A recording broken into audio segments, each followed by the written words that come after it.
সৌদিতে নারীর পোশাক পরায় রাজধানীর রিয়াদ থেকে এক যুবককে গ্রেপ্তার করেছে আইনশৃঙ্খলা নিরাপত্তা রক্ষা বাহিনী। দেশটির জন নিরাপত্তা বিভাগ এক বিবৃতিতে জানিয়েছে, গণপরিবহনে ওই যুবককে নারীদের পোশাক পরে ভ্রমণ করতে দেখা যায়। এরপর তাকে গ্রেপ্তার করে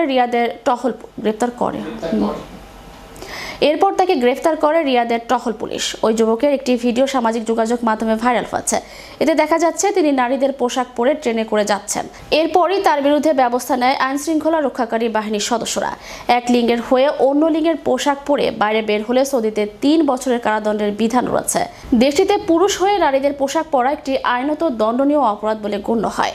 2019 সালে নতুন একটি আইন বাস্তবায়ন শুরু করে সৌদি আরব।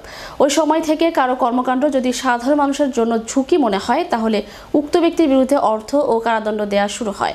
অশালীন পোশাক মূলত অন্তর্বাস, নাইটি এবং যেসব পোশাক সাধারণ মানুষকে ক্ষুব্ধ করে তোলে সেগুলোকে জনসম্মুখে পরিধান করা সম্পূর্ণ নিষেধ।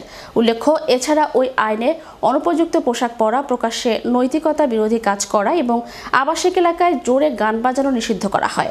যারা এসব অপরাধ করবেন তাদের বিরুদ্ধে 50 রিয়াল থেকে 3000 রিয়াল পর্যন্ত জরিমানার বিধান রাখা হয়। সাম্প্রতিক সময়ে সৌদিতে কথিত আধুনিকতার ছোঁয়া লেগেছে, তবে দেশটিতে নারী ও পুরুষদের শালীন পোশাক পরার বাধ্যবাধকতা